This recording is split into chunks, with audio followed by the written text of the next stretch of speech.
to slowly own up to it a little bit, but he couldn't really fully get there with the apology, like you said, Stephen A. Molly, let me tell you something. And y'all know I said this on this show a million times. Believe people when they tell you who they are. All of that you just said is the absolute truth. But Aaron Rodgers didn't care about that. If he did, he would have wore a mask and he would have said he wasn't vaccinated. He didn't care about that. Like whatever you determine, an apology or a backtrack or whatever. And listen, I'm done piling on to Aaron Rodgers. I really don't care at this point, outside of the fact that I don't want people to be naive to think that they seeing something because how they feel about Aaron Rodgers. This is the actual truth. Aaron Rodgers did not care about the protocols in the NFL for non-vaccinated players, and it didn't matter to him if people were affected by him not being vaccinated. That's clear and simple. He cared more about saving face, right? Yes. Having his face and eating it too. And that's what he did. He tried to act like he had the vaccine while not having to. That's what it was. There is another point that sways away from all of that to a certain degree that I wanted to bring up as well.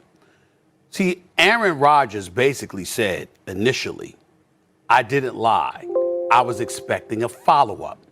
We look at the media. So now it's the media, and you wanted to imply that the media wasn't doing their job. Matt LaFleur comes up to the press conference, and he's a bit aloof with his discussion. Well, that's lying by omission. I already said that, deliberately deceitful. The point that I'm trying to make to you is that I just want everybody to recognize, see, this is what we deal with. They don't care, and that's fine. And that's why shows like this are throughout all the networks, not just ours, understand what you're dealing with. These people, in their eyes, it's the truth so long as it comes out of their mouth and you can't prove otherwise. That's Absolutely. all they care about. And when you understand that and understand the level of cynicism that exists. Excuse me, I often say this to all of them. You want to sit up there and challenge somebody? You want to go at somebody about credibility and things of this nature? Name the time and place and I'll show up. And I'm not talking about me. I'm talking about the industry as a whole, because at least we strive to be truthful. You got other people that put in effort to be deceitful. Well, who's worse? We got to keep it moving, guys. We'll have much more on this, but we have to get to the other big NFL story. The free OBJ chance came to fruition. Odell Beckham Jr. is officially a free man. Marcus Spears, where do you think he should take his talents? It should absolutely Kansas City, get on the phone, please, and unlock some things about who you are as a football team. We've talked about your struggles here since the damn season started on this show, and we understand that you have Tyreek Hill and Travis Kelce. That is not enough anymore. It's time to add another piece to that. Dan, you brought it up. They need a number 2 at receiver. They haven't found one. If you get Odell Beckham Jr., you got to make a decision at that point. Like, all right, so we're going to keep doubling Tyreek. We're going to keep bracketing Travis Kelce. And we're going to find out if Odell Beckham Jr. can play football. I'm sure Patrick Mahomes would love to have it. According to our Diana Rossini, Odell Beckham Jr. honing in on 3 teams: the Chiefs, the Packers, and the Saints. Stephen A., are you still standing by the Chiefs as the best fit for OBJ? No, I'm not. I think that the Rams are in that mix. I'm not questioning Diana Rossini's reporting. She does a great job. But I'm telling you that the Rams are in that mix as well. He's got a home in L.A. Okay, he loves L.A. And by the way, they're the number 3 passing attack. And even though their defense numbers-wise is average, the bottom line, if you got Aaron Donald, you got Jalen Ramsey, and now you just added Von Miller, you are going for it if you are the Los Angeles Rams. And I don't know why in the hell you wouldn't pursue Odell Beckham Jr. Yes, Cooper Kupp is playing all-world, lights out, and the chemistry with him and Matthew Stafford can't be ignored. Yes, Robert Woods can ball. Yes, they've got some other weapons as well. But we all understand that there's a difference between Jared Goff and Matthew Stafford. And Matthew Stafford combined with Sean McVay, you're talking about an aerial assault coming your way. That's their aspiration. Why would you not grab somebody like an Odell Beckham Jr.? This is what you need to do right now. You're in second place.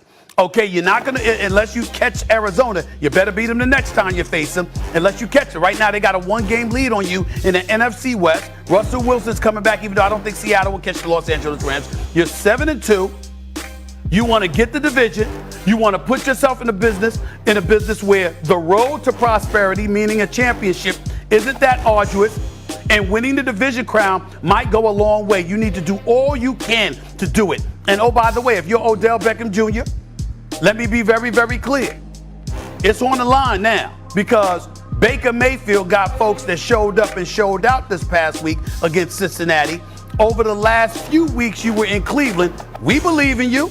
I know I believe in you. Swagoo believes in you. We know you can still ball. Keyshawn Johnson believes in you. The list goes on and on. Michael Irvin, the list goes on and on. But in the end, there is footage of you dropping a number of passes. So Odell's got something to prove. The Rams are going for it.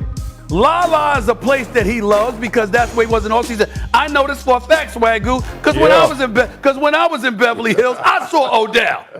I ran into him. Okay, he was there before the season with started. Money. Them dudes that have money in their pocket. That's what they end up at. I feel you on that. I feel you on that. But the point that I'm trying to make to you is that he loves being out there. So to me, it's a match made in heaven. He needs to try to get with the Los Angeles Rams. S.A., I understand what you're saying, and I understand the outside part of it, too, as far as life. You had this same conversation about LeBron James when he signed with the Lakers, the opportunities that present themselves beyond the football field. But that is where my line draws, because I think the Kansas City Chiefs are the best spot. And it's two-part for me.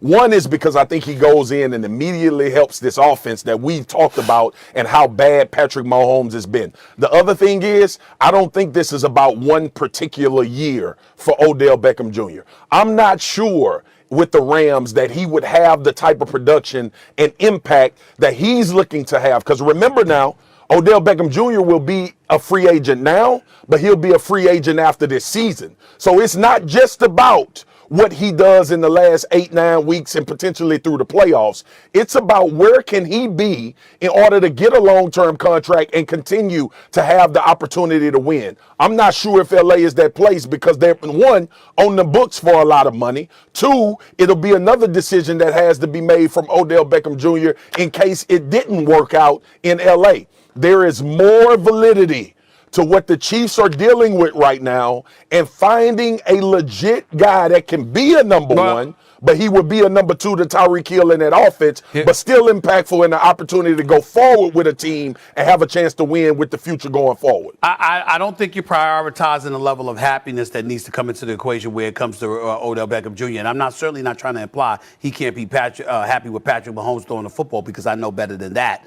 But being in La, playing with Matthew Stafford, with a play caller like Sean McVay and what have you, I definitely think that goes a long way. And I think that's one of those situations also. I think they got a better shot at this particular juncture in winning a Super Bowl championship than the Kansas City Chiefs. So all of those things are going to lend itself towards Odell Beckham Jr. potentially contributing to a championship squad. And if he ends up helping them benefit from that, that could go a long way as well. All of those things I think you have to take into consideration. But with the let me ask you this question. Aspect let me that ask you this question. Him. Let me ask you this question, because you're absolutely right. I've already acknowledged that you're right about Los Angeles.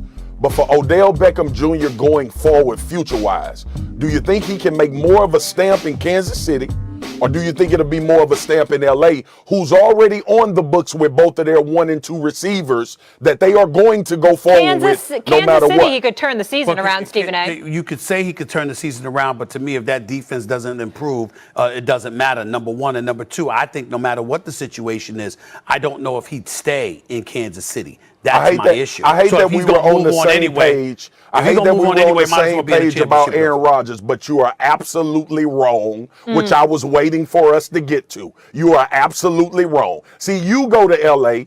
and you have a great time because you don't have to deal with the winter in New York, and you got the money to go have a good time, and you got your nice cars and the sunshine and all of the stars out there. So that's why you want Odell Beckham Jr. to go there. But Odell Beckham Jr. football future is more suited to go to Kansas City and have success and impact the team and then get another contract extension as opposed to the football side of going to the Rams and then having to find another place the year after. Can hang out in LA. Hold on, Molly. With all due respect, Swagoo, I'm going to respectfully disagree with you in this because I don't think based on what you've seen from Kansas City this year, there's a lot of inexplicable things that have been going on with them. And I don't think based on what you've seen, you can definitively say that that's the case. I can make just as legitimate of an argument because of the kind of offense Los Angeles has has, the infusion to their offense that Matthew Stafford has provided, the fact that the couple of games that they've had difficulties in this year were the games that they keyed on Cooper Kupp, so you need a different outlet other than him. I can make just as legitimate of an argument